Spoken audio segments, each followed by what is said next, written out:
Alright, so how do we make a scenario dream sniper round? As you can see, I have one crimped in my vise here. Just going to take it out, set it with the other ones. What you need is your scenario dream sniper round fin, a regular paintball, a vise like I have here, or you don't have to use one, it's optional, and standard super glue. Now first you're going to need to make sure there's no oil or other debris on your paintball. Make sure it's nice and clean. I'm using polar ice here, as indicated by that pretty snowflake.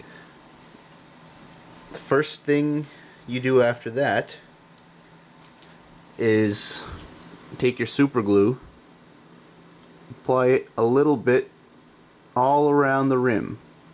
The key is not to apply too much, because it can be a bit scary if you glue your fingers together or glue your scenario dream sniper round to something you don't want.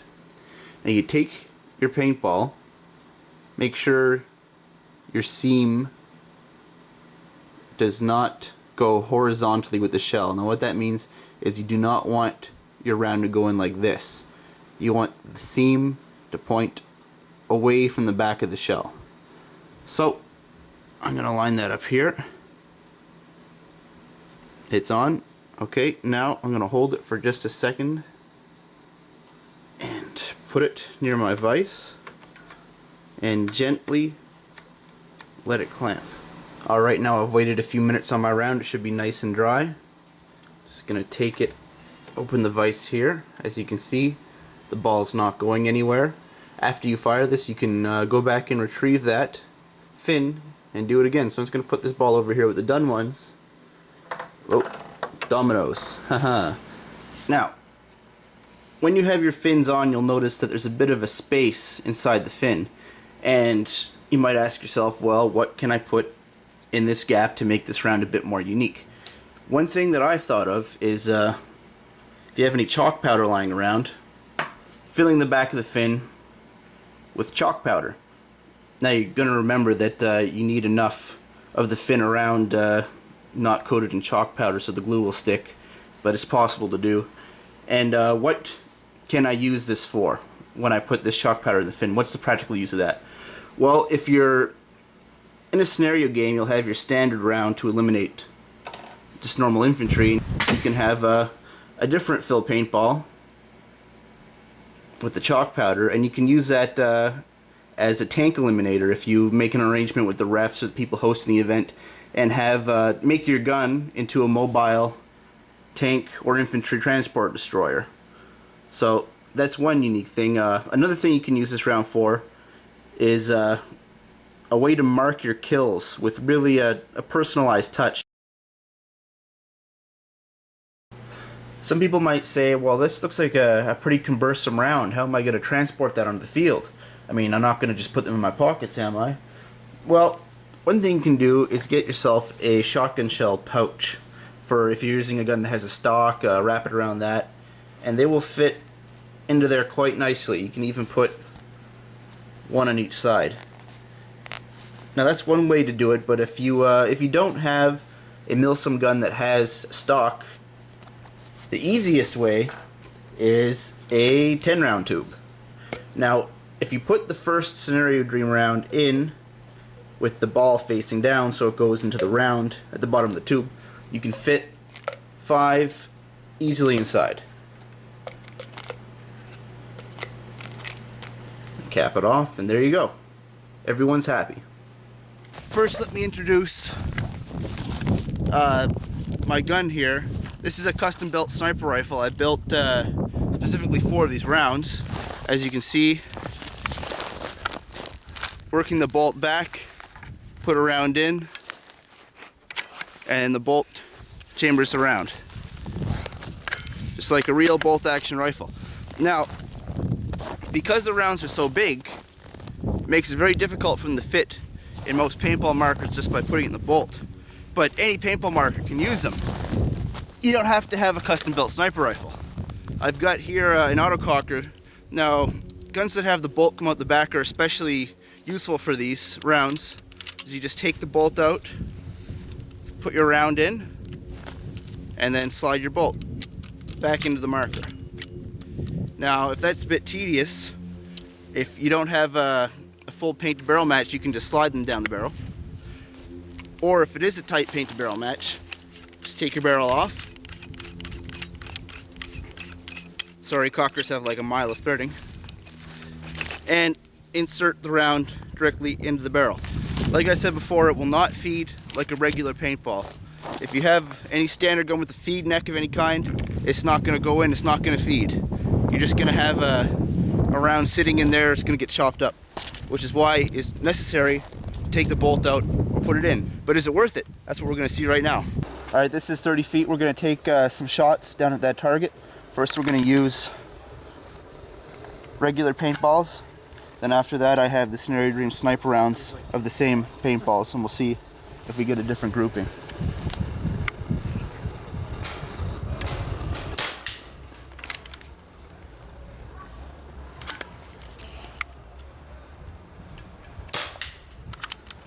Shoot really low.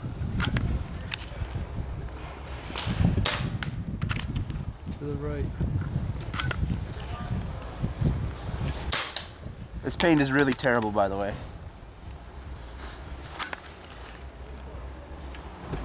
Alright, so those are pretty terrible results with the paint we're using. It's winter paint, and today it's getting a bit hot out here, so we'll see if the Scenario Dream sniper rounds are going to make an improvement.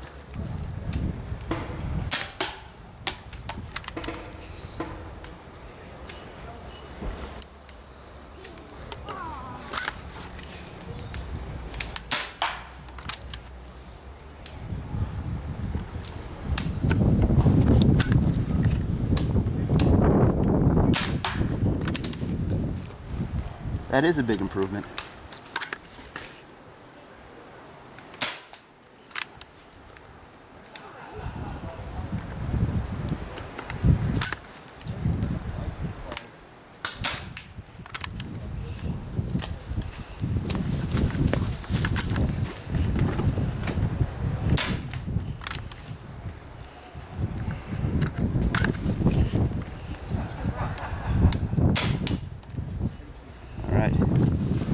Now, just from looking down the scope, I can tell you that the Scenario Dream sniper rounds are they're staying a lot more stable in flight than the paintballs that are swelling and going off. So even at this close range, you're seeing a big accuracy improvement. All right, we're going to be picking this up using an autococker. Like I said before, guns that have a bolt out the back feature are very easy to use the Scenario Dream sniper rounds with. We'll be starting off with regular 68 caliber paintballs, firing 5 of them. Camera. Okay.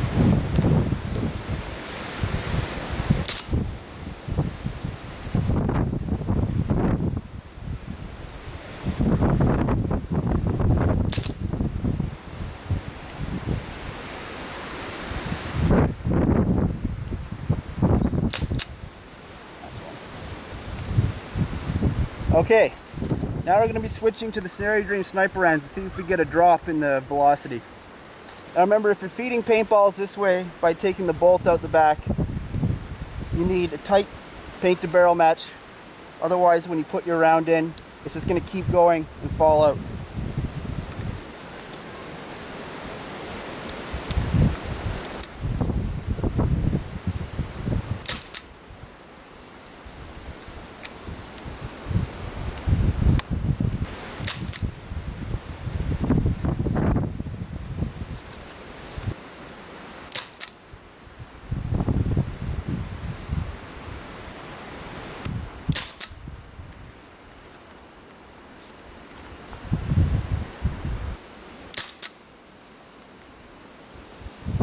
Alright.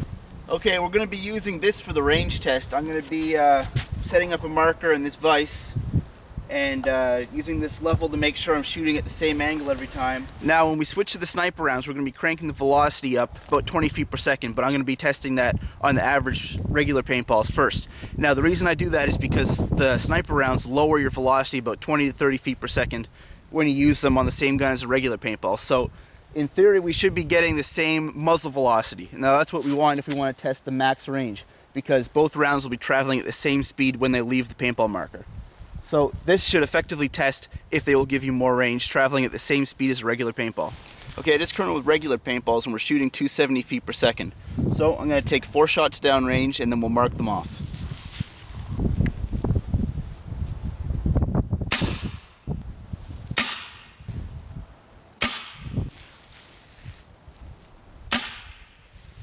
Okay, I'm going to take a walk downrange and mark them off.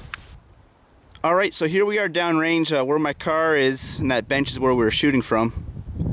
I've walked it 107 paces to the furthest paintball. Sorry for you math nerds, I didn't bring my measuring tape today. So this is the furthest one. It was 107 paces away. The other 3 were over here. It's actually a really nice grouping at this range. Where was the other one? Oh yeah, he was over here. So, keeping those in mind, we'll go back down and fire the Snare Dream sniper rounds, also at 270 feet per second. Alright, so we're back up into about the 270 range, 268. It's close enough for me. Gonna be switching to the Snare Dream rounds now. Remember, just down the barrel, easy as that.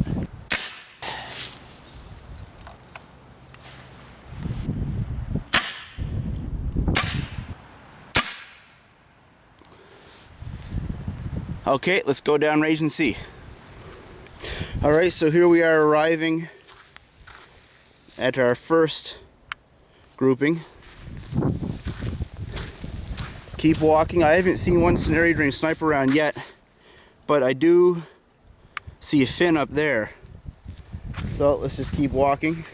The furthest Snare Dream round was 132 steps from my camera. Like I said, I apologize for not bringing my measuring tape today, but for comparison, the furthest regular 68 caliber round was only 107 paces from the firing range, so that's a definite improvement. Okay, like I was saying before, you can put chalk in the back of your rounds to add a signature to your shot and use it to take out tanks at scenario games or whatever else you find is appropriate. I'm going to be shooting this mask here, and we're just going to see what kind of a chalky effect it gives us.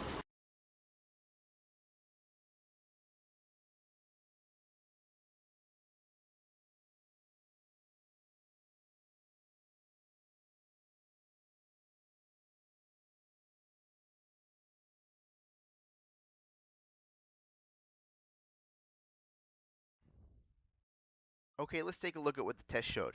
They can be used in any 68 caliber paintball marker. We confirmed that. And unlike Tiberius first strike rounds, these rounds can be used at field paint only events because they're using the paintballs that the field is providing for you. In my accuracy test, paintballs fired at the same velocity got 20% less range than the sniper rounds did, and we also saw an accuracy improvement. As for biodegradable, I did not leave any rounds outside for an extended period of time, so I can't really comment on that, but I did reuse several fins more than once. The main selling point of these rounds is probably going to be the price, because they're less than half the price of First Strike. That and the fact that you can use them at any field really gives them an edge. Are these rounds practical to use? Not really, unless you're a scenario player with a sniper setup. The average player is probably going to find it's overly complicated to glue the fins and load them differently than they would a standard paintball. But for those who are willing to go an extra mile, these rounds definitely have added performance to offer.